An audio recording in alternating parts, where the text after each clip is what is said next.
O Comunicador Podcast com Sandro Locutor. Olá, gente amiga, gente boa, por aqui Sandro Locutor com o podcast O Comunicador, e você pode participar conosco interagindo, sugerindo pautas, temas que são importantes na discussão da nossa vida cotidiana. É só acessar as nossas redes sociais, Sandro Locutor Oficial com o podcast O Comunicador, e também Rádio Conquista Web no Instagram e no Facebook. Lembrando sempre que aqui você tem o direito à vez e voz, e você pode sugerir para a gente o tema que você achar interessante para que a gente possa trazer também aqui o convidado. O nosso convidado do podcast O Comunicador de hoje é nada menos uma pessoa que já ocupou inúmeros cargos públicos, cargos eletivos, uma liderança sempre presente na vida política do Espírito Santo. Ele já foi vereador, deputado estadual, deputado federal, vice-governador, e hoje é o diretor de uma autarquia das mais importantes do governo do estado do Espírito Santo. Estou falando dele, meu amigo Givaldo Vieira. Seja bem-vindo, um prazer tê-lo aqui conosco. Prazer é meu, Sandro Locutor, reencontrá-lo aqui nesse podcast, poder conversar um pouco. Alegria e parabéns pelo trabalho que está fazendo, honrando o seu nome, né, Sandro Locutor. Muito bem, Givaldo, eu tenho a satisfação de conhecê-lo há muito tempo, fui deputado estadual quando ele era governador, porque ocupou também o espaço de governador, mas era vice-governador, trabalhamos juntos no Detran, agora bem recentemente, e a gente tem uma convivência muito harmônica, mas nem por isso vou deixar de te apertar por aqui hoje não, hein? Né? Mas Givaldo, nada, é isso aí, o nosso telespectador, o nosso internauta, o nosso ouvinte, né? Pode acompanhar que daqui certamente vai sair boas informações, bons frutos e muita coisa positiva em favor do Espírito Santo. Givaldo, como sempre nesse bate-papo, o nosso podcast é realmente um bate-papo, eu queria saber da sua vida pessoal, onde nasceu o garoto Givaldo Vieira. Eu sei que é lá dos cantos de Laranja da Terra, né? Mas depois me conta um pouquinho sobre a sua infância, a família, para que o nosso telespectador internauta possa conhecer um pouquinho de você. Sandro, nasci na cidade de Laranja da Terra, fica ali entre Itarana e Afonso Cláudio. É uma cidade de forte presença de pomeranos e de um povo muito trabalhador, de grande produção agrícola. Laranja da Terra já foi capital nacional do quiabo, grande produtora de tomate, tem paisagens lindíssimas e um povo muito querido. Nasci no ano de 69, quando o homem chegou à Lua. Ali ficamos um breve tempo, porque na época a propriedade do meu avô era pequena, muitos filhos, eram 13, muitos já casados, então foi ficando muito apertado para uma grande família. Uma grande família. Papai então tomou aquela decisão difícil que muitos brasileiros, né, capixabas tomaram, de deixar sua terra, né, e tentar a sorte na cidade. Ele com a 4ª série primária, minha mãe também. Minha mãe nunca tinha saído do lugar onde nasceu, sem uma profissão. Conseguiu carona com um vizinho que tinha um caminhão, estava vindo para Vitória. Trouxemos as tralhas, né? O triste êxodo rural, né? Papai vendeu o nosso patrimônio lá, que era uma charrete e o cavalo. Trouxe um saco de canjiquinha para a gente não passar fome nos primeiros dias. Com o dinheiro da charrete do cavalo, ele deu entrada no lote, comprou madeira e ele mesmo construiu uma casa nossa no bairro Primavera, em Viana, que é onde nós conseguimos chegar, nós paramos ali. Ah, muito bem. Ali papai construiu a casa e a solidariedade de pessoas que moravam ali, que não eram muitas, aquela região ainda era de mata, que ajudou. Por incrível que pareça, para uma pessoa estranha, o pequeno comerciante ali da região começou a vender fiado para ele até ele encontrar um emprego. Papai saiu andando buscando emprego, começou como ajudante, depois se tornou marceneiro, carpinteiro, e aí conseguiu um emprego na construção da CST, agora a Celor, né? Lá na região de Carapina, e nos levou para lá. Lá a gente se estabeleceu. Meu pai está lá até hoje, minha irmã mora lá. E eu deixei Carapina para morar em Colina e Laranjeiras quando me casei. Mas estamos todos ali, os irmãos, papai. Então a minha vida, a minha infância, a partir dos 4 anos, ela se deu em Carapina e no município da Serra, né? Papai muito católico, muito atuante, eu desde criança acompanhando, passei por todo o processo de formação ali, círculos bíblicos, catequese, e logo ainda novo fui para o grupo de jovens. Daí a pouco estava na coordenação paroquial da juventude, depois já estava na coordenação arquidiocesana, daqui a pouco já estava na coordenação regional Leste 2, que era Minas e Espírito Santo, e logo depois já estava na coordenação nacional da Pastoral da Juventude, onde trabalhei por vários anos, 12 anos fiquei nesse trabalho, fui assessor nacional, e nesse âmbito da igreja, da Pastoral da Juventude, é que fiz a formação, a formação dos meus valores cristãos, treinamento, conhecimento, domínio de reuniões, escrita, visão de mundo, foi toda trabalhada ali. Depois me tornei uma pessoa atuante no bairro, na associação do bairro, no movimento estudantil, participando das coisas, até que em certo momento alguém disse, você podia ser o nosso vereador. Daí isso era 96, eu já formado em Direito pela UFES, recém-casado, minha primeira filha estava 1 ano de idade, então um momento assim muito difícil de tomar uma decisão na minha vida, né? Estava entre priorizar a família, priorizar a profissão, ou escolher pela política. Acabei, né, de forma idealista escolhendo pela política, me elegi vereador e daí segui esta trajetória que você relatou rapidamente aí. Mas antes da gente entrar já nessa vida política, vamos voltar um pouquinho na família. Era uma família de quantos irmãos aí? Nós somos 4. Chegaram a passar necessidades, Givaldo, de fato? Nós sempre vivemos uma vida muito simples. Né? Para você ter ideia, até os 6 anos, ali em Carapina ainda, a gente não tinha acesso à energia elétrica. Né? As nossas roupas, a mamãe mesmo costurava. Comprava o tecido, costurava. Carne, a gente comia frango no domingo, que era o dia mais... Era um dia maravilhoso. Lembro-me disso também lá na roça mesmo. Eu morando lá em Governador Lindenberg, vovó tinha uma mania de falar assim, vamos matar um franguinho, mas olha, os melhores pedaços são para as visitas, hein? Era uma dificuldade mesmo assim, né? Mas muita restrição, mas graças a Deus nunca passamos fome, vivemos uma infância saudável, né? E estão todos bem. Papai e mamãe foram heróis, né? Como são nossos pais, né? Desbravadores. Aquela época era tudo muito difícil, mas os pais abriam os caminhos, né? E tudo em favor da família, né? Isso aí, essa proteção que os dois deram à família, né? Permitiu hoje eu já exerci diversas posições, sou advogado, minha irmã é administradora, também já trabalhou em diversas áreas importantes. Hoje assessora diretamente o secretário estadual de saúde, né, por mérito dela. Meu irmão, que é 1 ano abaixo de mim, o Gilberto, ele é diretor de uma grande empresa, inclusive aqui de Cariacica. Né, Grupo Águia Branca, né? Não tem problema nenhum em falar, é importante. Tem uma carreira brilhante lá.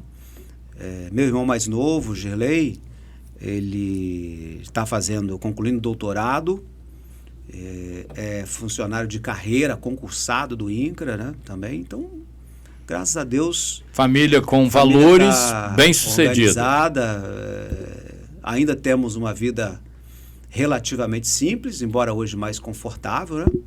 Mas estamos felizes com tudo que a vida nos deu de oportunidade.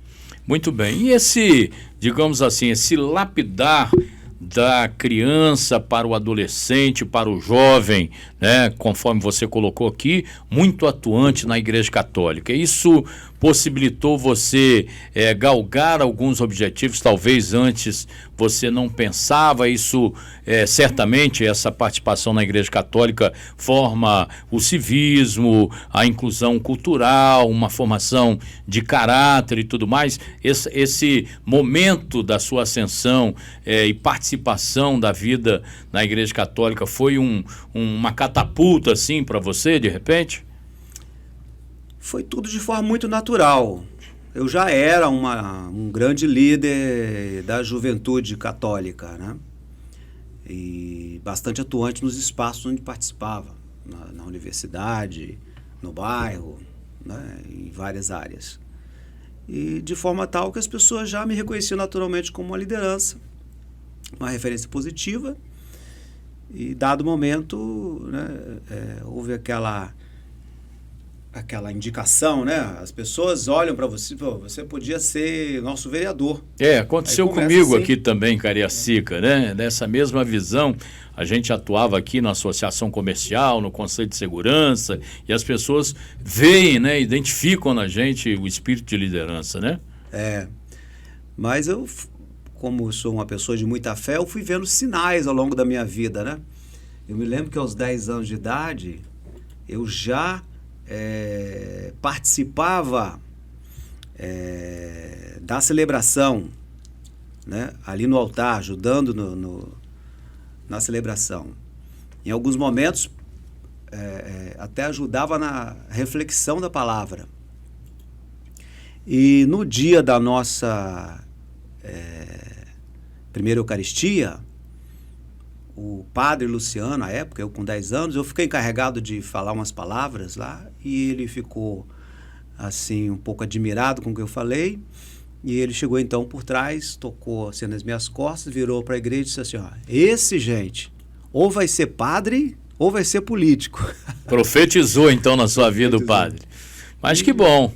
Que bom, isso é importante a gente conhecer, né, um pouco da história, da vida particular desses homens públicos que às vezes não tem oportunidade de detalhar tanto, né? Para a gente uma satisfação, e você, amigo telespectador, pode interagir conosco acessando as nossas redes sociais, né, através do Facebook e do Instagram, Conquista Web, e também Sandro Locutor Oficial, podcast O Comunicador, comigo, Sandro Locutor. Divaldo, aí surge a liderança apontada pela comunidade, pelo ambiente que você milita, para ingressar na política. Você nem titubeou, isso foi meio que automático, você ponderou, discutiu em família. Como é que foi essa, vou me tornar candidato a vereador, e o que eu vou fazer para a minha comunidade a partir daí? A primeira vez que surgiu, eu refutei diretamente. Não me ocorria, não passava pela minha cabeça, eu não me sentia preparado, eu não estava tão próximo assim do ambiente político, partidário, né, institucional. Estava muito ali na igreja, em movimentos. 4 anos depois, no ano de 96, isso voltou com mais força. Eu já maduro, né, mais maduro, 25 anos. Como te falei, nesse momento estava recém-casado, pai novo, né? Filha de poucos meses, e estava iniciando a minha carreira como advogado. Então eu fiquei muito dividido. Foi um momento muito difícil para tomar a decisão. Foram meses de conversa e tal. Mas talvez toda aquela motivação que eu vinha ali do trabalho na igreja, dos movimentos, acabou me encantando, me incentivando assim para uma opção de me atirar, né, numa perspectiva que na minha cabeça que estava clara ali, coletiva. Eu via que as pessoas estavam no meu entorno realmente careciam de uma representação, de uma liderança que se colocasse no plano político. E eu acabei tomando a decisão e fui para a minha primeira disputa eleitoral. em 96, no município da Serra. E a Igreja Católica foi mais ou menos uma base para isso também, no apoio, que eu lembro que nesse período, eu sou meio que uma geração depois de você, né? Isso aconteceu comigo, o primeiro chamado em 96, eu não topei, né? Fui maturar igual você fez, né? Depois de 4 anos, né? E só topei em 2000. Mas eu lembro que nessa época, a Igreja Católica era muito, muito forte, né? A presença das pastorais de família, de juventude, pastoral carcerária, tinha uma força muito grande nesse período, né? Não deixa de executar hoje ainda, mas nesse momento era um momento de clamor, né, social, talvez um pouco onde a Igreja Católica se fazia bem mais presente. E você, a primeira candidatura também foi pelo Partido dos Trabalhadores, como é que foi? Foi porque minha família toda já era envolvida, meus amigos mais próximos da igreja já estavam envolvidos com o PT. Meu tio Floriano, que você conhece, professor Flor, aqui do bairro São Geraldo, ele foi da turma dos primeiros candidatos. Sim. Quando o partido foi criado. Ele foi candidato a deputado federal lá em 1982, se não me engano, as primeiras candidaturas aqui. E ele sempre foi muito atuante. Meu pai era trabalhador da construção civil, ele participava do sindicato, chegava lá em casa com uns livretos da Pastoral Operária, né? A gente já ouvia falar no PT desde menino, então eu já estava naquele ambiente, já tinha essa identidade. Os que tinham passado antes de mim ali pelo ambiente da igreja também já estavam naquele caminho, e foi natural. E eu me filiei, eu já tinha me filiado ao PT no ano de 89, quando começou aquela movimentação política maior, né? Teve toda aquela campanha ali entre Collor de Mello e a primeira de Lula, né? Eu vi todo o encantamento da juventude, que esperava alguma mudança e tal. Já participei ativamente dali. Então, eu já estava envolvido, já estava filiado ao partido, participando ativamente das reuniões, né? E disputei pelo PT a primeira eleição e fui eleito. A primeira que você disputou, você já foi eleito vereador? Fui eleito. E aí foi um momento assim também, porque até nesse momento da eleição, né, você está naquela motivação, todo aquele movimento, né? A própria campanha ela é bastante empolgante, vem a vitória e aquela alegria toda. Ganhei a eleição, o que fazer agora? Exatamente. Aí você toma posse e vai encarar a política real, né? E que eu considero, não sei você, o vereador é o cargo mais difícil de toda a carreira política, muito difícil, né? Muito próximo da população, muito cobrado, né? Demanda cotidiana do dia a dia, né? Então, fiz um mandato muito atuante na Serra, de 97 a 2000, muito presente. Quais os maiores desafios desse mandato seu de vereador? Porque eu fui vereador só uma vez também, não disputei a reeleição, mas eu também aqui realizei um mandato nesse nível, bem participativo. Mas lá na Serra, um município que é o maior município do estado, maior colégio eleitoral, índice populacional, desafios constantes todos os dias, mas qual o maior desafio que você encarou nesse primeiro mandato, ainda inexperiente de mandato, como vereador num município tão grande e de tão importância para o estado do Espírito Santo, para a região metropolitana? Eu já tomei posse dentro de uma grande polêmica, porque os vereadores no mandato anterior, já no final do mandato, haviam aprovado lá na Serra, em 96, no final de 96, a criação de um Instituto Municipal de Aposentadoria dos Vereadores. E com umas regras assim muito flexíveis. Inclusive, você já com 4 anos de vereador, você já tinha direito a uma aposentadoria proporcional. Quer dizer, eu já entrei aposentado aos 20... Oh, que maravilha, hein? Aos 25 anos. E eu, naturalmente, discordei daquela situação. E isso virou uma grande polêmica. Eu me posicionei, e foi um momento muito tenso, porque a maioria dos vereadores pensava diferente, né? Então, isso rendeu muita repercussão de mídia, né? Houve momentos tensos. Muitos embates, né? Muitos embates. Até eu vi as argumentações dos colegas lá, né? Alguns que diziam que tinham dedicado a vida toda a esse trabalho, citavam exemplos de vereadores que até realmente eu conheci, que tinham se dedicado, tinham terminado a vida em situação difícil, porque se dedica e chega lá na frente e não tem nenhum amparo, mas eu não podia concordar diante da situação que a população vivia, né? Eu, sem atacar ninguém especificamente, eu manifestei contrário, e isso me criou uma indisposição muito grande dentro do grupo. Levei um tempo depois para recuperar as relações, porque dentro da Câmara, né, você foi um parlamentar experiente também, você precisa ter boas relações, até com os adversários, ter bom diálogo. Isso foi um momento de aprendizado para mim também. Recuperei as relações e depois tive um outro grande embate que acabou se dando com o Executivo Municipal, porque também o prefeito anterior tinha aprovado a criação de uma taxa de lixo a ser cobrada mensalmente na conta de água. Geralmente a taxa de lixo vem no IPTU anualmente e não chega a ser um valor tão pesado. E essa fórmula que inventaram lá e esse recurso arrecadado na conta de água ia direto para a empresa. Então, também achei uma situação ilegal, imoral, e participei de uma luta intensa com os moradores, lideranças comunitárias da Serra, para derrubar essa famigerada taxa de lixo. Foram muitos movimentos, sofri perseguição, né, porque interesses econômicos envolvidos. Quem era o prefeito na época, você lembra? Quem criou a taxa foi o ex-prefeito Mota. Mas o prefeito, no momento, era o Sérgio Vidigal no seu primeiro mandato. Uhum.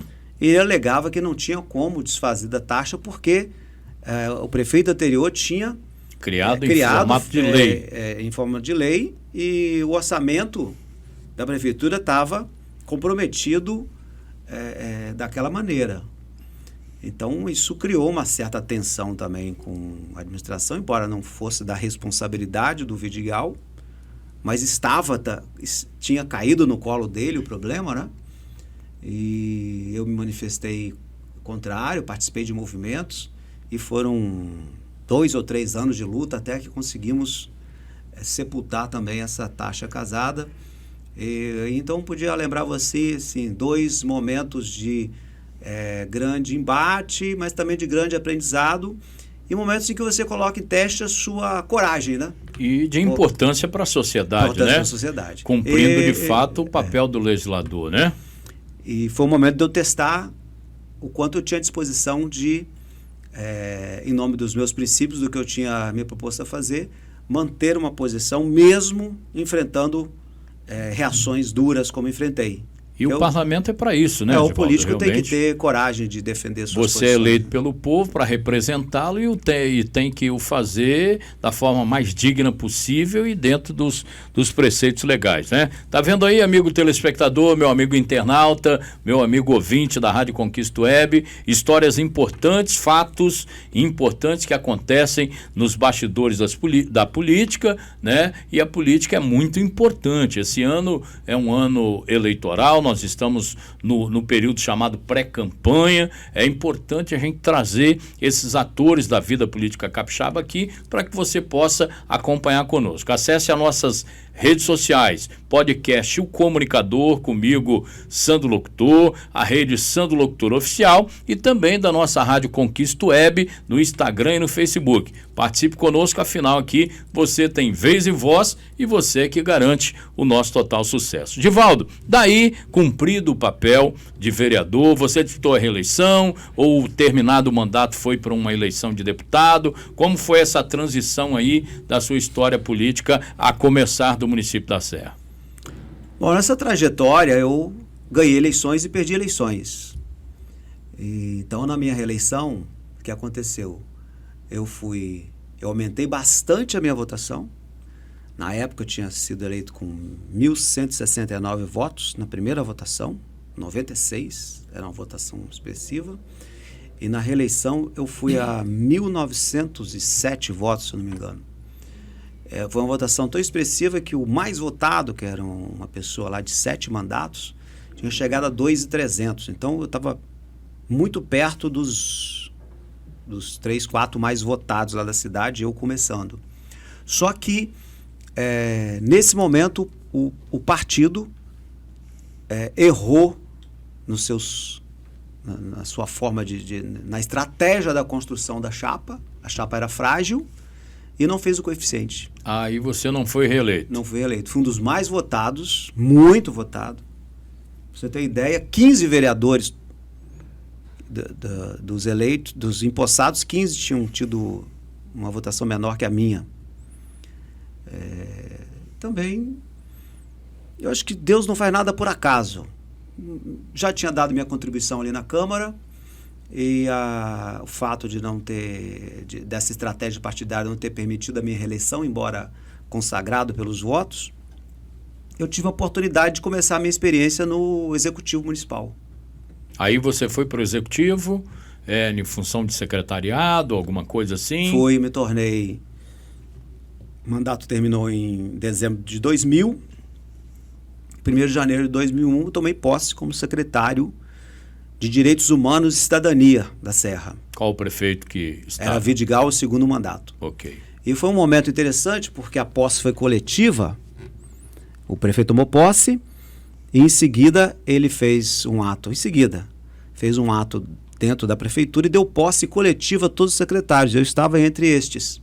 Todos os secretários saíram então para suas secretarias para trabalhar. E eu fiquei com a minha secretaria na mão, que era um papel só decreto. De foto? A lei tinha criado um decreto. A lei tinha criado o decreto de nomeação. Não existia mais nada. Porque tinha uma sala, não tinha nada, ambiente, nem uma cadeira. Estrutura, nem Aí nada. eu esperei o prefeito ali receber os cumprimentos e tal. Falei, prefeito, onde é que eu vou? Por onde que eu converso? Ele falou, olha, eu ainda não pensei como é que a gente vai fazer, mas senta lá na sala do secretário tal, conversa com ele, vai trabalhando lá e vamos... Aí eu comecei a construir essa secretaria do zero. Então o desafio era monstro naquele momento. Da primeira cadeira até o último projeto, foi construído ali nesse tempo de secretário. Então, tenho a alegria de ter nessa trajetória, nesse momento de construção, nós criamos o PROCON municipal, que não existia, criamos a Defesa Civil, que não existia, criamos assistência jurídica gratuita municipal, que passou a atuar, né, além da assistência jurídica da Defensoria Estadual, nós criamos a municipal e atendemos muita gente. Criamos o programa de proteção às vítimas de violência doméstica, com foco nas mulheres. Enfim, foi um conjunto. E eu consegui captar recursos em Brasília, que era muito difícil naquela época. Na época foi um recurso de quase R$1 milhão, e nós colocamos de pé a primeira Casa do Cidadão da Serra, que foi uma experiência marcante, né? E antes de sair, nós viabilizamos a segunda Casa do Cidadão. A primeira foi no centro da Serra, a segunda inicialmente foi em Laranjeiras, ali perto do terminal, depois a prefeitura demoliu aquele espaço e hoje a Casa do Cidadão funciona lá no centro de atendimento da prefeitura na região de Castelândia, ali próximo de Castelândia.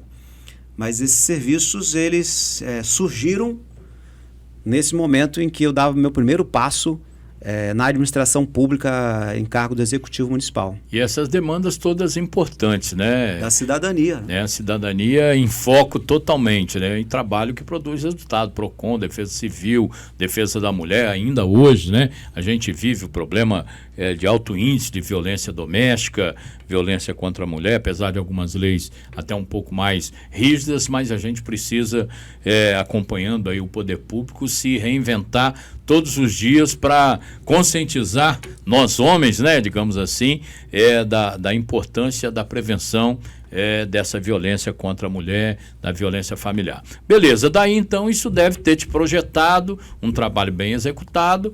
Você foi candidato a deputado estadual. Você ficou 2 anos à frente dessa secretaria, já disputou a eleição de deputado, foi isso? O prefeito, à época, me estimulou que eu colocasse o nome para deputado estadual. Não tinha pensado ainda, coloquei. Consegui uma votação boa, mas não o suficiente para ser eleito. Isso em 2002.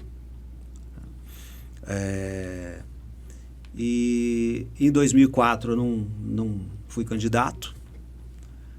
Porque quando saí em 2002, disputei a eleição, mas voltei, toquei o projeto da secretaria. Voltou para a secretaria depois. No ano de 2004, o prefeito me pediu para assumir a Secretaria de Educação. Outro desafio monstro. Desafio grande, importante, um aprendizado importante. Mas, neste ano de 2004 também, o João Coser se elege prefeito de Vitória, seu primeiro mandato, 2004, e ele me convida, então, para ajudá-lo lá. Eu fui, dia 1º de janeiro de 2005, então eu me tornei secretário de coordenação política do governo do João Coser. E aí foi minha primeira oportunidade de um trabalho no âmbito da capital, né? E junto a um prefeito do partido, né? Uma pessoa muito próxima.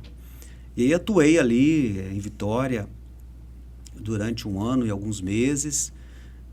Tinha a responsabilidade, além da coordenação política do governo, eu fazia a relação com a Câmara dos Vereadores, fazia o atendimento às lideranças comunitárias, relações institucionais, e a própria assessoria política ao prefeito. E no ano, então, de 2006, eu fui novamente candidato a deputado estadual, e em 2007 eu assumo, então, o mandato como deputado estadual. E essa eleição sua de deputado estadual, ela se dá num momento também importante da história da Assembleia Legislativa do Espírito Santo, né? Momentos de tensão acontecendo ali, né? Uma Assembleia que naquele momento tinha alguns ciclos, né? Que estavam se fechando, outros se ruindo. Conta um pouco aí desse mandato. Esse grande momento se deu no mandato anterior, né? Ali entre 2003 até 2006, foi o primeiro mandato do então governador Paulo Artung, né? Sim. Naquele momento, Cláudio Verez se torna presidente da Assembleia, né? E tem todo o enfrentamento ao crime organizado, enfim. Quando eu chego em 2006... Os resquícios disso estavam lá, né? Estavam lá, mas o ambiente já estava mudando e já havia um momento de abertura, né? De mais... de menos tensão, menos violência no ambiente político, mas ainda tinha os resquícios.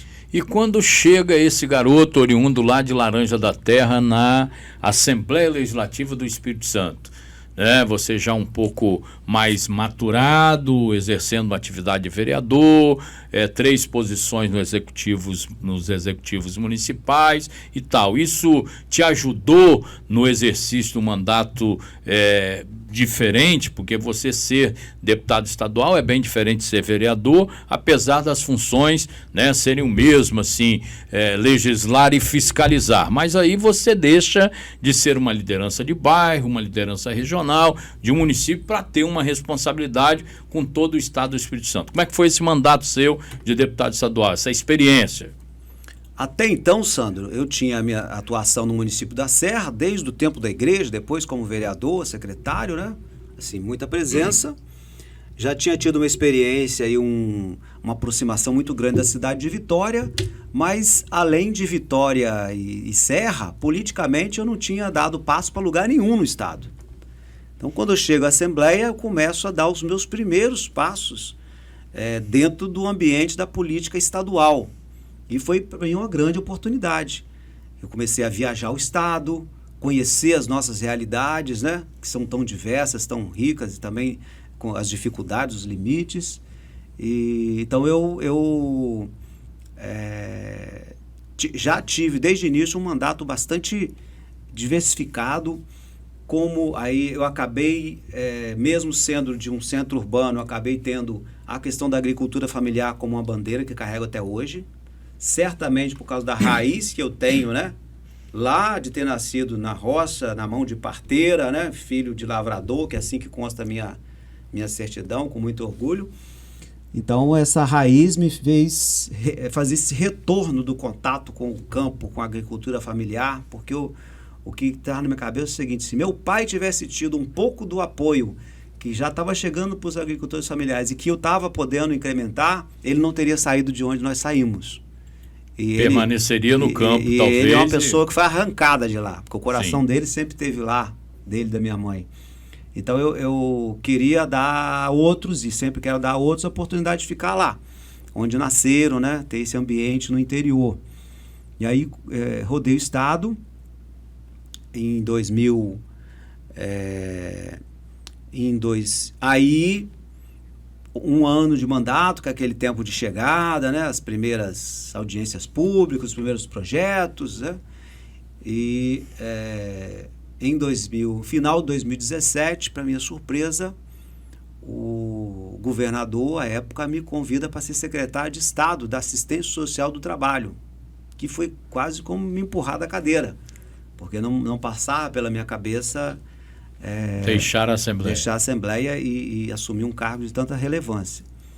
Aceitei o desafio, fiz um mandato bastante intenso, muitas entregas, construção de CRAS, ampliação de programas sociais, enfim, foi um momento muito importante, uma excelente relação institucional com o Ministério, que na época era liderado pelo Patrus Ananias, né? O Ministério Correlato em Brasília. Então, isso ali foi um momento de contribuir com o Estado e aprender muito. 2008. E, quando chega no fim de 2008, acontece o seguinte: o Castiglione, que era deputado estadual do PT, tinha sido eleito prefeito lá em Cachoeiro. Então, ele deixa a presidência estadual do partido. E eu sou, então, convidado a assumir a presidência estadual do partido, que é um partido grande, né? Uma grande oportunidade também. E, ao mesmo tempo, eu sou chamado para retornar à Assembleia para participar da composição da mesa diretora. Então, eu deixo a atividade no Executivo, retorno para a Assembleia e me tornei um dos secretários da mesa diretora, então, com o saudoso Elcio Álvares, presidente, né? Embora tivesse posicionamentos políticos diferentes do meu, mas do âmbito da gestão da Assembleia, uma pessoa muito séria, muito correta. Fui deputado com ele também, aprendi a respeitá-lo, né? Ele sempre muito cordial comigo. Aprendi também coisas importantes da experiência política dele, tinha sido governador, senador. E ministro, né? Ministro, né? Uma pessoa com uma larga experiência. E também foi um momento muito importante. Eu sigo ali, sou reeleito, então, presidente estadual do PT, fortaleço a minha liderança à frente do partido. E parti, então, de 2009. Também, aí sim que eu tomei um susto gigantesco, porque começam os primeiros emissários a chegar no meu ouvido e dizer assim: olha, seu nome está sendo considerado para a hipótese de compor uma chapa de governador. Isso, os primeiros que falaram achavam um absurdo, né? Não dava nem atenção, porque você está... isso não existe, não estou preparado, tal, né? Mas isso foi se repetindo de tal maneira que logo me vi já dentro da construção de um projeto para a eleição de governador e com muitas idas e vindas, né? Foi um momento de tem X candidatos, até porque o vice é o último que é escolhido praticamente, né? Muitas vezes o vice fica para o final por causa desse estica e puxa aí das articulações, né? E eu pensei, cada mudança política brusca que tinha, eu pensava, nossa, agora vai mudar o cenário, vai agora e tal. E acabou se consolidando. Eu me tornei candidato a vice-governador na chapa do Renato Casagrande. primeiro mandato, e fomos fazer a campanha, e foi aquele momento em que a gente se elege, né? Ele se elege governador e eu vice-governador do estado do Espírito Santo. E foi assim um momento de grande oportunidade para mim, né? Para assumir uma posição tão relevante. 2010, aí o mandato de 2011, né? A 14. Foi quando eu me elegi no primeiro mandato de deputado também, né? Mas dessa trajetória, Divaldo, do líder religioso, do líder comunitário, vereador, deputado, secretários, né? Várias secretarias, secretário em várias secretarias, vice-governador. Algum desafeto, alguma inimizade, algum embate que deixou mágoa? Tem alguém que você não sentaria à mesa por um copo de café ou uma taça de vinho? Como é que é isso? Não, Sandro, é claro que, vez ou outra, alguém que, num debate, ao invés de discordar, perde a razão e agride, né? Quando agride, a gente tem que responder, né? Até para que se mantenha o respeito. Mas, fora estes, eu sempre consegui separar muito bem o ator político da pessoa, né? Então, quando o Sandro Locutor, eu sempre vi assim, quando o Sandro Locutor, nós atuamos juntos no parlamento, né? No mesmo parlamento, mas quando o Sandro Locutor está deputado, ele é o ator político. Sim. Agora, existe a pessoa Sandro Sim. Locutor. Então, se o ator político tem uma posição política diferente da minha, isso não quer dizer que no âmbito pessoal eu devo ser inimigo dessa pessoa. Vamos divergir para o bem e convergir para o melhor. Exatamente. Então, eu sempre tive muita facilidade de construir pontes, né?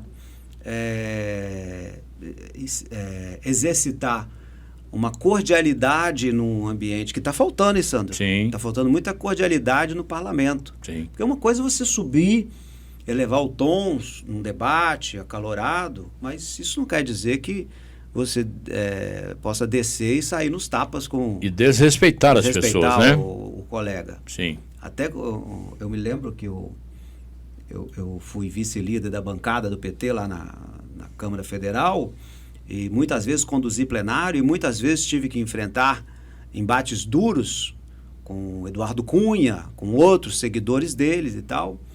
E eu fazia, e o Paz Landim, é um deputado de longos mandatos, Muitos. acho que 10 ou 11 mandatos, já idoso, ele me chamou certa vez lá e falou assim: rapaz, eu tenho que te fazer um elogio, você vai lá, coloca sua posição com clareza e com elegância. Ele falou, com elegância, você bate, né, bota sua posição firme, mas com elegância. Até a política tem que ser assim. Está faltando isso, E né? o respeito cabe em todo lugar, né? Então, principalmente... Na verdade, eu tenho mais lembranças positivas de boas relações. Não tenho essa experiência de desafetos que Mas não tem inimigo político hoje que não sentaria mesmo. Alguns tem caminham para adversário. mágoa política, né? Aquela Sim. guerra que não acaba nunca, que não sentam para conversar.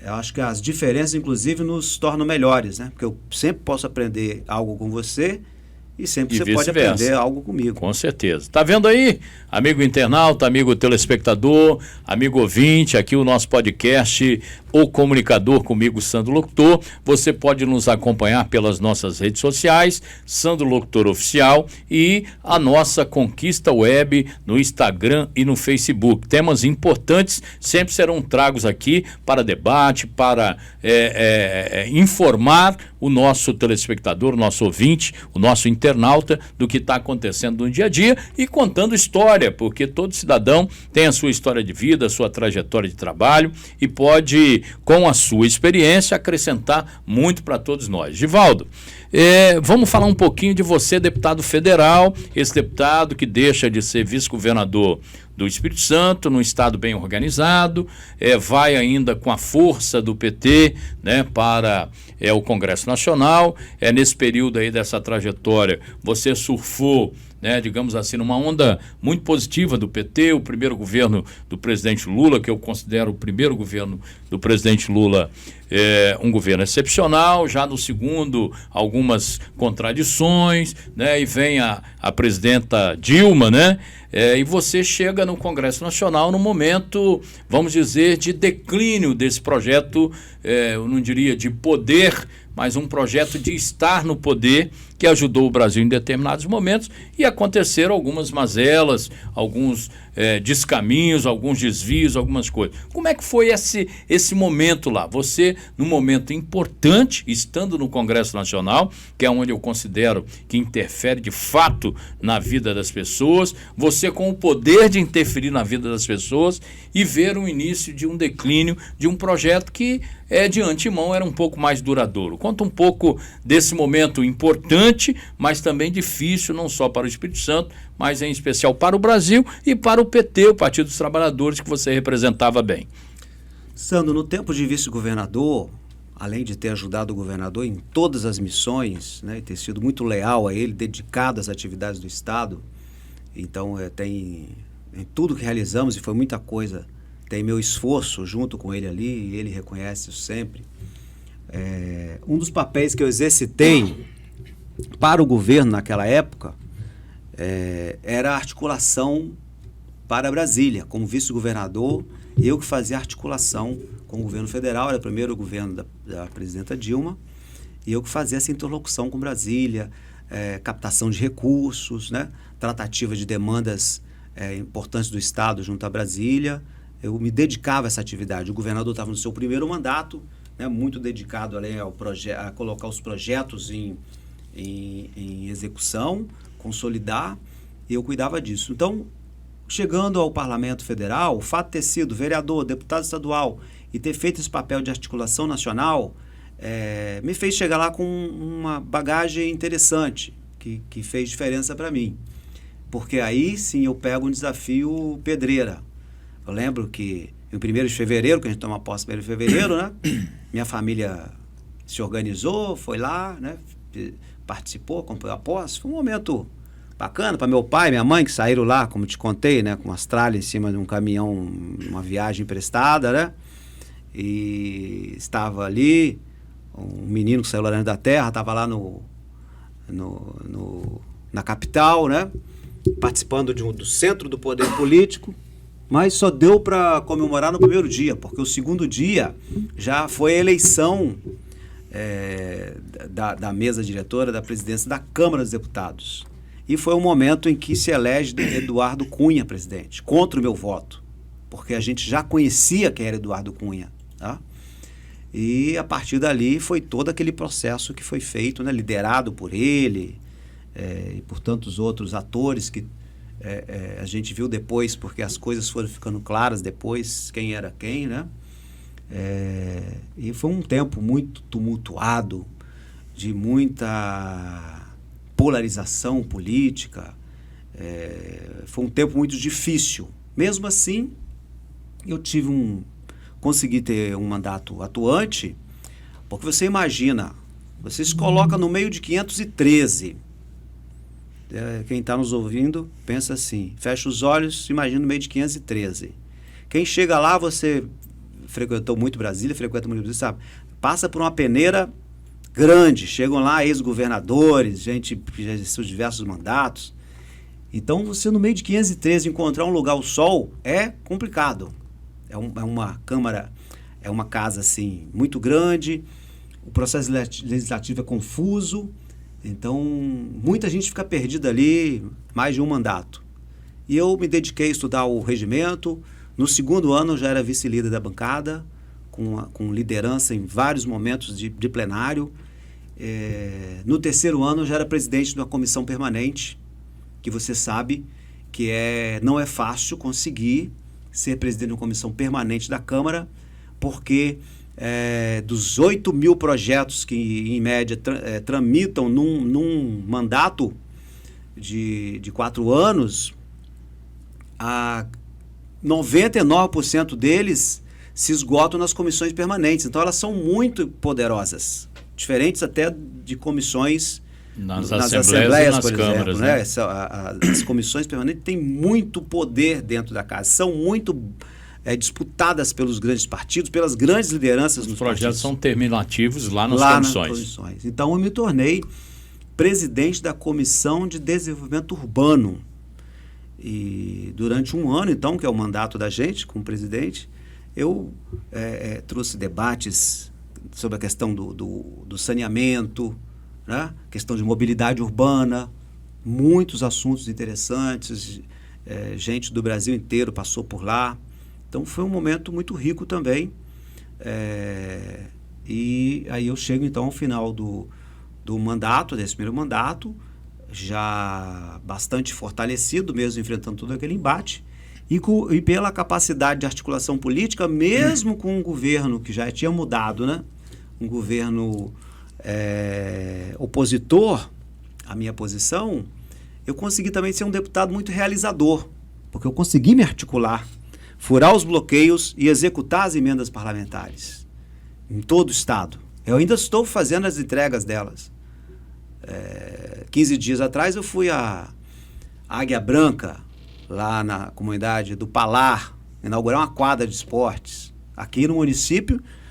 Você participou comigo da ordem de serviços de Bela Aurora, né, que tem recurso meu. Cariacica Sede começou agora, também tem parte de recursos que coloquei, tantos outros aqui. Então isso no estado inteiro, consegui fazer chegar os recursos, que não é fácil realizar, né? Convencer o governo federal a pagar as emendas, ajudar com que elas se realizem. E fez um mandato muito presente aqui no estado todo, finalizando esse trabalho, né? Saí com um bom reconhecimento pelo trabalho que fiz. E o que você acha que inviabilizou ou impossibilitou a sua reeleição de deputado diante de um trabalho importante que você vinha fazendo já em sequência, né, desde vice-governador e deputado federal em favor do Espírito Santo? O que você acha que foi preponderante para sua não reeleição? Uma eleição, uma parte importante são as suas características pessoais, suas propostas, o trabalho que você tem, mas você que é experiente sabe que uma parte significativa de uma eleição depende da estratégia política que o partido monta, das chapas, né? Do desempenho de outras chapas. É uma matemática complexa que às vezes favorece um e prejudica o outro. Ali ainda existiam as coligações, as coligações. Aí os partidos não se preocupavam em montar uma chapa completa, tão grande, tão sólida, né? E também foi um momento em que o vento político mudou de direção, né? Campanha totalmente atípica, né? Naquele as pessoas já estavam demonstrando um desgaste muito grande da política de uma maneira geral, por conta de tudo que tinha aparecido. E foi justamente nesse momento que surge o crescimento do voto de extrema-direita, né, que levou à eleição aí do atual presidente. Foi aquela onda, né? Aquela onda mudou o vento em uma direção contrária. Você acha que foi um voto de meio que de revolta da população diante de alguns escândalos, diante de altos volumes de cifras financeiras, de corrupção? Foi um voto de negação da política, que a gente compreende, mas não é bom, porque a gente não tem como abrir mão da política, é preciso lutar para que ela melhore sempre, né?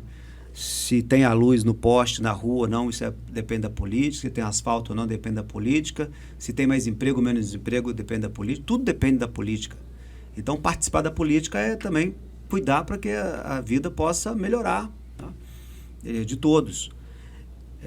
Mas foi um momento de negação da política que as pessoas estavam vendo naqueles noticiários, né, intensos, falando só de denúncias de corrupção. Então, isso foi criando nas pessoas uma rejeição muito grande à política, um momento de crise das lideranças políticas, as grandes lideranças todas, as nacionais, né, foram diminuídas nesse processo, e aí nesse cenário de terra arrasada surge, né, uma figura que aparece como salvador da pátria, defensor de referência contra a corrupção, né, que se diz ser assim, mas não se comprovou.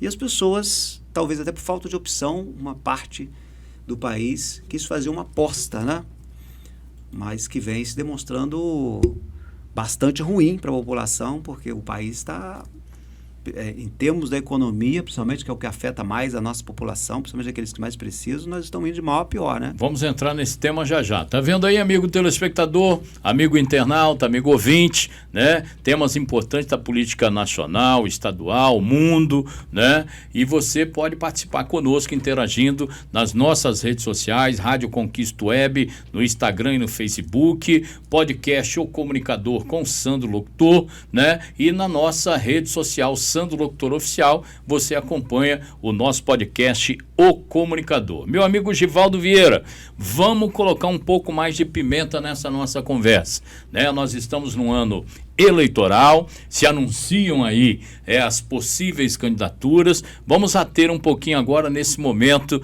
da disputa do cenário nacional. Estamos encaminhando para o último bloco aqui do nosso podcast. Eu queria saber de você, o que você disse aí ainda há pouco que o atual presidente da República, que representou esse voto de insatisfação com a classe política lá, o seu pensar, né, não realiza o que se esperava. Né? O cenário não se concretizou da forma que havia prometido, digamos assim, né? E hoje a gente vê um cenário nacional de presidência da República, falando nesse tema, de polarização entre a possibilidade do ex-presidente Lula e o atual presidente Jair Bolsonaro. Um que representa a insatisfação naquele momento, né, eleitoral que elegeu o outro, e o outro que começa a ter um declínio também em virtude da não realização do que prometera. Você enxerga caminho entre essa polarização para a construção de uma terceira via? Há nomes possíveis aí que possam interferir nisso? Você aposta na eleição do ex-presidente Lula? Bate o carimbo aqui que o ex-presidente tem dificuldade? Como é que é o seu pensar nesse cenário da política nacional nesse momento? Bom, primeiro deixar clara a minha posição. Eu não votei no Bolsonaro, já o conhecia como deputado federal, lá de 7 mandatos, não votei naquela época, discordo totalmente da forma como governa ou desgoverna o país. Acho que na gestão da pandemia, o que ele deixou de fazer, o que pregou de errado, o que atrapalhou de vacina, resultou a morte de muitos brasileiros, né? Hoje já mais de 650 mil mortos, né? Porque ele trabalhou contra a ciência, ele trabalhou contra a vacina, ele levou pessoas a acreditarem que essa doença era uma gripezinha, e muita gente perdeu a vida por falta de cuidado, atrapalhou a chegada das vacinas. Então, essa responsabilidade de tantas mortes ele vai carregar no histórico dele, né? A falta de um projeto para o país, que não tem, eles não apresentaram nenhum projeto de desenvolvimento do país, de criação, de crescimento, de criação de empregos. Pelo contrário, o Brasil vem patinando e andando para trás. E o descontrole que temos hoje na economia, ele atinge mais duramente aqueles que mais precisam. As pessoas que têm as maiores dificuldades são as que estão perdendo mais rapidamente o emprego, a renda, estão vendo os alimentos, né, os preços dispararem de uma forma absurda. Então, nós voltamos a ter pessoas passando fome no nosso país, algo que nós tínhamos eliminado, né, há poucos anos atrás. Então, essa questão da pandemia, tá, e da falta de uma política econômica que garantisse o mínimo de oportunidade para a nossa população, me faz concluir novamente que, em hipótese alguma, voto nele. Tá? Olhando os números que estão aí, os números de pesquisas mostram que a terceira via, até o momento, teve dificuldade de se colocar. Porque todas as pesquisas mostram uma polarização, né, entre Lula e Bolsonaro. A julgar pelos números de hoje, é essa polarização que vai para a eleição, né? Uma disputa como se fosse um segundo turno adiantado, né? Mas ainda há um tempo a ser percorrido, ainda podem acontecer mudanças no cenário, Não digo que a terceira via está inviável, mas hoje ela tem apresenta muita dificuldade de se colocar. Então, o cenário mais provável que se apresenta aí é uma disputa polarizada, né, acirrada, com votos consolidados lado a lado, né, entre Lula e Bolsonaro. Eu estou filiado ao PSB, que está no campo de centro-esquerda. Então, se ficar consolidado esse bloco entre Lula e Bolsonaro, o PSB tende a ter uma posição com Lula e nunca com Bolsonaro, mas a decisão do partido não está tomada, então eu tenho que aguardar o desfecho nacional. Muita discussão ainda, Muita discussão ainda para acontecer. E eu acho que a gente precisa de uma outra alternativa ao governo que está aí. Tá? Isso a gente precisa. E uma alternativa viável eleitoralmente para que o país possa pegar um outro rumo. Muito bem. É importante porque no momento em que a gente pode discutir, falar sobre pré-candidaturas, é importante a gente estar aqui também mostrando o posicionamento, né, um entendimento de cada ator político nesse cenário nosso do Estado. Vamos trazer então aqui para o nosso Espírito Santo. Nós temos um governador, a qual você foi vice, né, governador Renato Casagrande, a qual você esteve no governo, está no governo hoje, dirigindo um órgão importante que é o Detran, né? Você deu uma ajeitada naquele Detran que eu mesmo, enquanto deputado, dizia que era uma caixa preta, né? A realidade do Detran hoje é completamente outra. Eu não vou me aprofundar nesse tema aqui, mas você deu uma cara nova para essa instituição, né? A gente acompanha na ponta os terceirizados, os CFCs, as clínicas, né? Aquelas fraudes notoriamente que existiam hoje. Você deu um freio de arrumação com toda a sua equipe lá. Então eu quero aproveitar aqui para dizer de uma opinião minha pessoal, que acompanhava muito e cobrava enquanto parlamentar. Estive lá durante um período com você também e conheço por dentro o que você fez. Eu não vou dar destaque a isso além dessa minha fala, mas vamos para o campo estadual. Hoje o governador Renato Casagrande ainda não se declarou candidato à reeleição, né? Até porque precisa governar ainda, né? Mas nós, a população capixaba, espera para os próximos dias que isso se concretize, né? Que ele apresente o seu nome mais uma vez para a disputa da reeleição. E nós vemos vários outros nomes se colocando na condição de pré-candidato, né? O ex-governador Paulo Artung é sempre uma interrogação, mas atua constantemente nos bastidores aí, né? A turma apelida de mão peluda, né? Sempre está por aí mexendo os pauzinhos aí com alguns nomes que gravitam o entorno dele, né? A gente fala no ex-prefeito, aliás, no atual prefeito de Linhares, né, Guerino Zanon, o ex-prefeito de Serra, do seu município lá, o Difas Barcelos. Fala-se no presidente da Assembleia, né, o Eric Musso. Hoje as notícias dão conta de que o delegado da Polícia Federal, né, que muitos dizem que foi trago para cá pelas mãos de Paulo Artung, também se coloca como pré-candidato, dizendo que já vai se licenciar, né, e tal, para concorrer ao governo do Estado. Você enxerga que o governador, que mantém um Estado organizado economicamente, um Estado com uma capacidade de investimento muito grande, apesar da pandemia, não foi exposto durante esse período de pandemia, você acha que o governador Renato Casagrande tem chances reais de reeleição? Você enxerga que esse grupo de oposição, talvez numa hipótese de um segundo turno, se juntaria contrário? Eu esqueci de falar também do candidato do Partido dos Trabalhadores, o senador Fabiano Contarato. Você acha que tem condição da oposição tomar essa eleição, digamos assim, do atual governador Renato Casagrande? Sandro, por motivos diferentes, antagônicos do que eu falei no plano nacional, eu defendo que o governador se coloque candidato à reeleição, justamente porque ele fez uma boa gestão da pandemia, não fez politicagem com isso. Muitos pressionaram e atacaram ele para ele montar o hospital de campanha, quando isso era modismo no Brasil. e depois deu no que deu, né? Vimos aí Tantos escândalos Brasil afora. Professor, um juiz federal, igual no Rio de Janeiro, caçado por causa dessas E coisas. muitos problemas Brasil Muitos afora. problemas Brasil afora. O governador tomou a decisão de ampliar os leitos nos hospitais que o Estado tinha, e foram muitos leitos ampliados.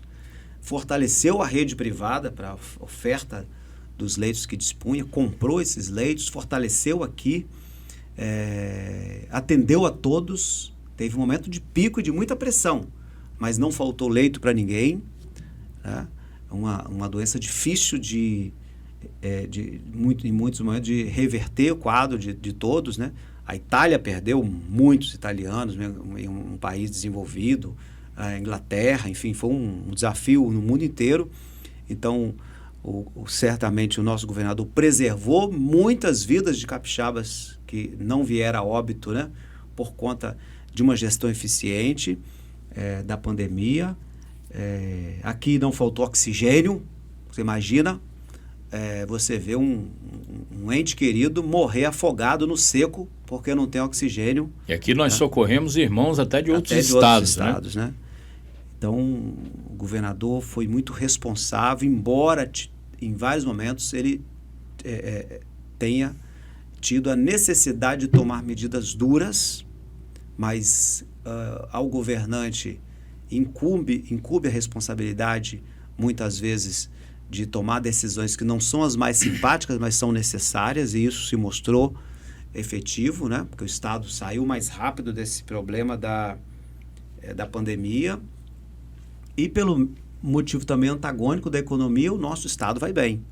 O Estado do Espírito Santo está organizado em termos fiscais, tá com recuperou nota A, né, no Tesouro Nacional, em termos de capacidade de financiamento, ou seja, de pagamento dos seus débitos, né, um Estado pagador, e está fazendo muito investimento. Aqui em Cariacica mesmo, o governador está praticamente toda semana aqui, trazendo novos investimentos, grandes investimentos para a cidade, né, ajudando aqui o prefeito Euclério, e assim tem feito em todas as cidades capixabas, um volume grande de investimentos que essas obras geram empregos no município, além dos benefícios da própria obra, geram impostos, né, ISS para os municípios, que são recursos vultuosos, milhões e milhões e milhões de reais empregados em todos os cantos do Espírito Santo. Então eu acho que vale a pena seguir um mandato assim, que está dando certo, né? Sobretudo nesse tempo de dificuldade. Ele mostrou capacidade de conduzir o Estado em tempos difíceis. E isto é uma característica que o nosso governador tem, além da seriedade, do aspecto humano, da sensibilidade humana, né? Que eu conheço bem, porque eu convivi não só com o governador, mas durante 4 anos ali com o ser humano Renato Casagrande, e conheço a pessoa humana que ele é e capacitada. Então, eu acho que ele tenha boas condições na sua reeleição, né, tomando essa decisão, espero que tome. E é natural que se coloque opções distintas, né? Mas eu acredito muito nesse reconhecimento e na capacidade que o governador tem, e acho que ele tem as melhores condições de continuar governador do Estado. Dentre esses nomes que eu citei aí, dos nomes que se colocam, você vê algum que se destacaria, que poderia ser o maior concorrente momentaneamente aí do governo? É difícil falar, até porque os adversários eleitorais ainda não se posicionaram definitivamente, né? Às vezes a gente ouve falar, o deputado estadual fulano vai ser candidato, mas, né, o ex-prefeito tal vai ser candidato. O momento é de espera ainda. Vai, volta, né? Às vezes movimenta, depois recua, né? Tem mais notícias hoje no cenário, acho que é natural nesse momento, né? As especulações, os balões de ensaio para ver se cola, mas não vejo ainda, exceto a representação do campo bolsonarista no Estado, né? Que deve esqueci de falar também do ex-deputado Manato, né? O ex-deputado Manato. Os outros ainda estão num processo de definição. Muito bem. Givaldo Vieira, ano eleitoral, ventila-se que você está na condição de pré-candidato a deputado federal. Se assim se concretizar, o que o cidadão espírito-santense poderá esperar de você como bandeira novamente lá no Congresso Nacional? Você agora já mais experiente, sabendo do funcionamento do Congresso Nacional. O que o capixaba espera do propenso futuro deputado federal Divaldo Vieira na condição hoje de pré-candidato a deputado federal? Pergunto se isso é real. Bom, Sandro, eu fui listado, né, pelo partido, pelo PSB, como pré-candidato. Isso é domínio público, de conhecimento, divulgação na imprensa. Fui motivado a essa decisão, tem sido motivado a essa decisão pelo governador. Então, eu aceitei a condição de pré-candidato, meu nome está lá à disposição do partido, mas depende ainda de aprovação no momento certo, né, da convenção, lá na frente, para se tornar candidato de fato. Então, nesse momento, eu sou apenas pré-candidato. Estou, inclusive, muito focado na conclusão dos trabalhos que tem feito à frente do Detran. O Detran hoje, que é um dos mais modernos do país, 100% digital, né? Com ampliação gigantesca de oportunidades sociais com o CNH Social, que inclusive estamos lançando, nesse 22 de março, estamos lançando mais 10 mil vagas para este ano. Então, ainda em março, lançando essas 10 mil vagas, que vão repercutir aí durante todo o ano, essas 10 mil oportunidades. Então, muito trabalho prestado e me dedicando a encerrar bem esse momento. E aí sim, vou fazer as tratativas com o partido e agradecer e aguardar, né, a decisão. Está tocando. Opa, isso ao vivo tem tudo aqui, viu, gente? Não tem problema não. Vamos lá, Divaldo. Aí, ó. O povo tá acionando o telefone, tá aqui tocando o tempo inteiro. Mas vamos lá. Deve ser sinal para parar de falar. Para encerrar. Então, eu penso assim, o país vive um momento difícil. Independente do resultado da próxima eleição, em Brasília estará depositada uma grande responsabilidade sobre os políticos que estiverem eleitos lá, para que se encontrem caminhos para que o país volte a ter um dinamismo econômico, geração de emprego, de oportunidade para a nossa gente, porque as pessoas não podem esperar. As pessoas já estão passando fome, necessidade e desemprego. Será uma tarefa difícil. E eu acho que a experiência que acumulei, inclusive a experiência que tenho recentemente em Brasília como deputado federal, me coloca numa condição de poder ajudar. Eu posso entrar jogando, como se diz, né, no ditado popular, e somar num sentido positivo para o país. Quero dar essa contribuição para o país. Além disso, como te falei, espero que o governador se coloque à reeleição, né, essa decisão compete a ele, espero que ele seja reeleito, e, sobretudo, ele reeleito, ou seja, quem for o próximo governador, mas eu quero fazer o que sempre fiz, ajudar o nosso Estado. Porque eu vi lá, Sandro, como deputado, por exemplo, os deputados de Minas Gerais, você conhece muitos ali, que você tem muitos amigos. É uma bancada muito grande, muito diversa, há disputas fortíssimas entre eles na bancada. Mas quando há uma demanda de interesse do Estado, independente se são a favor ou contra o governador, eu sempre os vi de outros estados juntos, né, lutando por aquele interesse. E eu, sem citar nome especificamente nenhum, mas no conjunto, tem bons deputados, mas no conjunto me parece que a bancada aqui do Estado ainda não... Que já é pequena em número, né? Ela precisa ser reforçada nesse sentido de um dinamismo coletivo a favor do Estado. Acho que posso ajudar os nossos municípios, como já ajudei, né, com emendas, com articulação nacional, com presença, os movimentos sociais, os pequenos agricultores, os movimentos comunitários. Enfim, eu sempre fiz isso. E quero ajudar a nossa querida Cariacica, né? Onde tive a oportunidade de morar brevemente, por cerca de um ano, ali na Vila Capixaba, nos fundos da Aviação Águia Branca, onde meu pai trabalhava à época. Também já morei ali na rua Itapemirim. E estudei na Escola Ferdinando Santoro. Muito bem.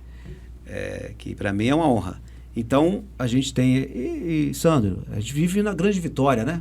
bem. A gente mora em Cariacica e trabalha em Vitória, ou mora aqui e o filho ou a filha mora na Serra, vice-versa. Nós somos uma grande família, uma grande cidade, na verdade, com problemas muito parecidos, e a gente precisa cuidar de todos, né? Então Givaldo, podemos dizer então que a interlocução entre o governo e os municípios será uma das suas bandeiras, certamente... Sandro, a vida no trânsito.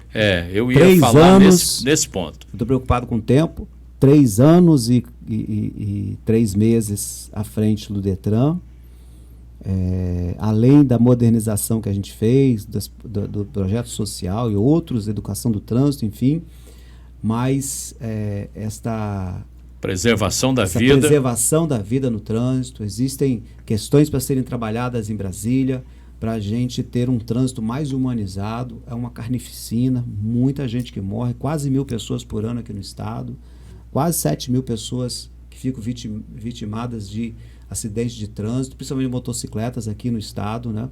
E a gente precisa continuar trabalhando para que esse trânsito seja mais humano e que a vida esteja em primeiro lugar e não os veículos. Muito bem. Amigo telespectador, amigo ouvinte, amigo internauta, estamos chegando ao final de mais um podcast O Comunicador, comigo, Sandro Locutor, hoje entrevistando o nosso amigo Givaldo Vieira, diretor, presidente do Detran Espírito Santo, ele que já ocupou vários cargos de âmbito municipal, estadual e nacional. Givaldo, muito obrigado pela sua presença aqui conosco, e você pode nos acompanhar por nossas redes sociais, Sandro Locutor Oficial, na Rádio Conquista Web, no Instagram e no Facebook, e no nosso podcast O Comunicador, comigo, Sandro Locutor. Muito obrigado, Givaldo. Eu que agradeço, Sandro, parabéns aí pelo seu trabalho, né? Esse trabalho, além de tanta coisa que você faz, esse trabalho que é a sua marca, né? Da comunicação, sempre muito bem feita. Muito bem, até a próxima, se Deus quiser. Encerro aqui o podcast O Comunicador. Um abraço do Sandro Locutor para você. O Comunicador.